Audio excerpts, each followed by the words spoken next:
A defesa de Jair Bolsonaro vai entregar armas a pedido de Alexandre de Moraes na próxima segunda-feira. São 8 armas que serão entregues, segundo os advogados de Jair Bolsonaro me informaram neste sábado. Seriam 10, de acordo com a listagem do ministro Alexandre de Moraes na última decisão. Mais 2 já foram entregues, segundo os advogados, em decisões anteriores ao Tribunal de Contas da União. Com isso, restam 8 armas que serão destinadas à Polícia Federal na próxima segunda-feira. Vamos entender o contexto desse pedido feito pelo ministro Alexandre de Moraes com Luciana Amaral. Ela está ao vivo com a gente, direto de Brasília. Luciana, a decisão do ministro Alexandre de Moraes, que determinou que Jair Bolsonaro entregue todas as armas em seu nome à PF em até 48 horas, vem na esteira daquela arma que foi encontrada com um militar que fazia a segurança de Jair Bolsonaro. Ninguém tinha conhecimento que essa arma estava em posse do ex-presidente. Conta mais detalhes para a gente, também a decisão de manter Jair Bolsonaro em casa. Boa noite, Tainá. Boa noite a todos que nos acompanham aqui na CNN. Olha, essa questão das armas nem estava em foco antes dessa pistola ser apreendida, por acaso, ali numa blitz da Polícia Militar aqui no Distrito Federal. Estava, então, junto a um segurança do ex-presidente que supostamente estava levando essa arma para manutenção. Isso depois do próprio Jair Bolsonaro ter visto que ela não estaria funcionando normalmente, até uma peça ali fundamental dela teria sido retirada a pedido da Michele Bolsonaro diante ali da questão de saúde e também questão psicológica do próprio marido. Bem, então tudo isso acabou vindo à tona de quantas armas Bolsonaro realmente tem e quantas ali ele teria à disposição. O Alexandre de Moraes, ele considerou que não teve nenhuma falta grave do ex-presidente na conduta dele ao longo desse período da prisão domiciliar humanitária. A gente chama de humanitária porque é por questão de saúde, mas ao mesmo tempo, isso em relação às armas, mas ao mesmo tempo Moraes considerou que é inviável, é incompatível a permanência da posse de armas de Bolsonaro enquanto preso. Por isso também, então, que ele tomou essa decisão, mas muito também, vale a gente dizer aqui, em função de um parecer da Procuradoria-Geral da República. Entre outros pontos, a PGR disse que a condição jurídica do ex-presidente impede a manutenção da retenção ali das armas, do registro das armas junto com ele. O parecer ressalta que a posse do armamento exige uma série de fatores, entre eles comprovação de idoneidade da pessoa, certidões negativas de inquéritos ou processos criminais, então requisitos que acabaram deixando de ser atendidos, uma vez que o Bolsonaro foi condenado pelo Supremo por conta da trama golpista e agora então cumpre prisão da sentença que ele recebeu por todo esse caso. Então, além de confirmar a apreensão dessa pistola que foi verificada na blitz no mês passado, Moraes determinou a revogação do porte de arma e do certificado de registro de CAC, que é um registro especial para colecionadores, atiradores, caçadores do Bolsonaro. Então, esse registro também determinou a apreensão de todas as armas vinculadas ao seu registro nos documentos, nos sistemas oficiais.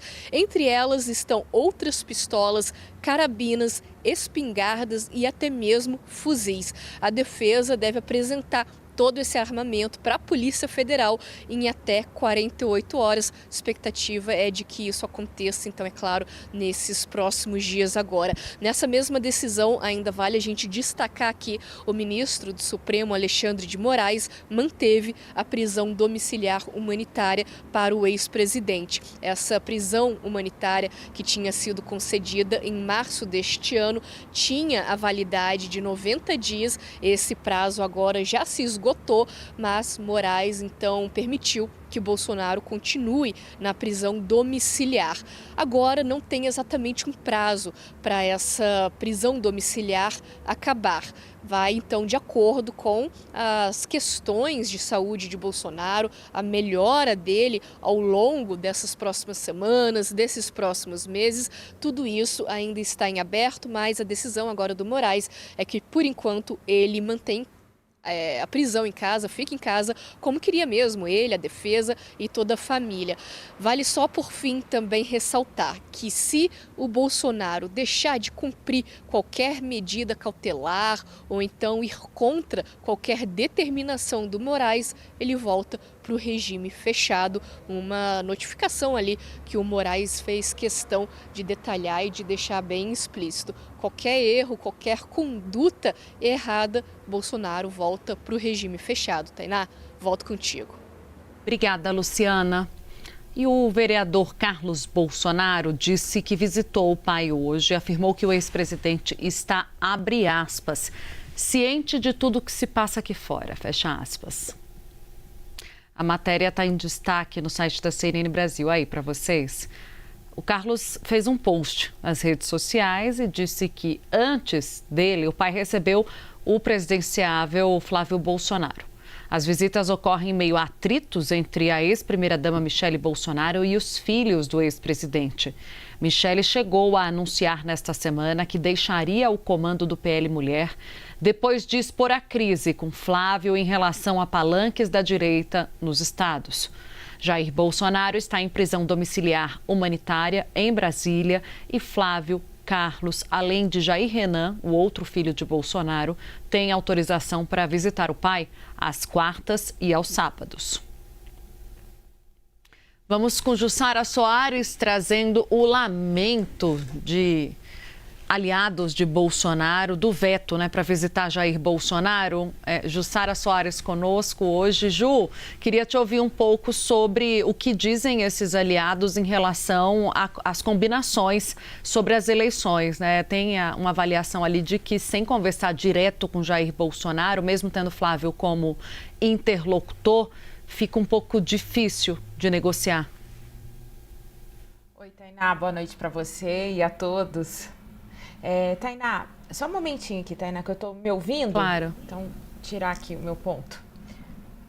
Tainá, qual é a grande questão? Aliados do ex-presidente Jair Bolsonaro lamentam profundamente o fato de Bolsonaro estar nessa prisão domiciliar, mas também no que eles veem um isolamento político.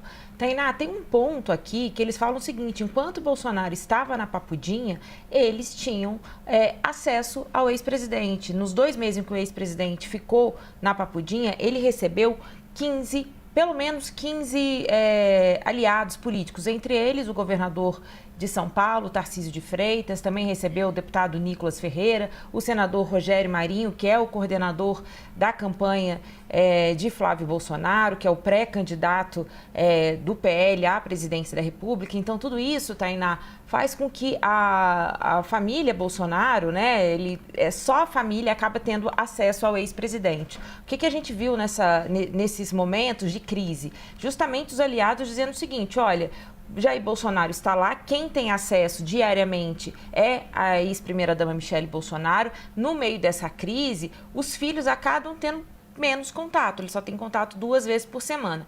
Flávio Bolsonaro, ele ainda consegue ir mais vezes porque ele foi incluído como advogado do pai. Portanto, como advogado, os advogados podem ir diariamente na prisão domiciliar, na casa do ex-presidente, por 30 minutos. Então, eu estava conversando com alguns integrantes da defesa do ex-presidente, que eles dizem o seguinte: às vezes eles estão programados para ir, mas Flávio Bolsonaro liga e fala assim: olha, eu preciso ir lá falar com meu pai para resolver questões políticas. Então, esse é o ponto neste momento, esse é o grande lamento deles. Claro, eles entendem que a domiciliar é importante para o ex-presidente por causa das questões de saúde, mas lamentam exatamente um pouco do que disse Carlos Bolsonaro também na sua publicação hoje nas redes sociais depois de visitar o pai.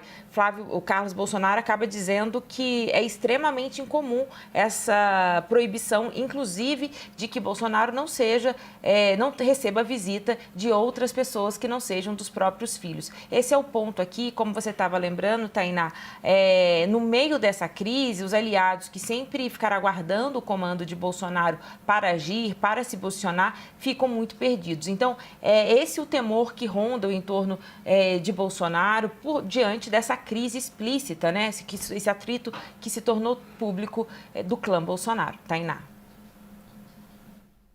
Obrigada, Jussara. Daqui a pouco a gente volta a falar. Ainda falando do clã Bolsonaro, trazemos também o que disse a ex-primeira-dama Michele Bolsonaro numa publicação também nas redes sociais, afirmando que a política de educação de surdos é do governo Bolsonaro. Você vê agora a matéria que está no site da CNN Brasil. O post vem depois de Michele ser criticada por militantes e por políticos por ter elogiado a iniciativa lançada ontem pelo presidente Lula. A ex-primeira-dama escreveu: "Sempre fui uma defensora das pessoas com deficiência. Essa é a pauta do meu coração e ela está acima de qualquer ideologia ou partido." Michele ainda detalhou que a medida foi apresentada no governo Bolsonaro, mas uma ação judicial estendeu o prazo para efetivação. O episódio é mais um momento de crise da ex-primeira-dama com a base bolsonarista, acirrada depois da publicação de um vídeo em que ela disse ter levado uma apunhalada do enteado, o senador e pré-candidato à presidência, Flávio Bolsonaro.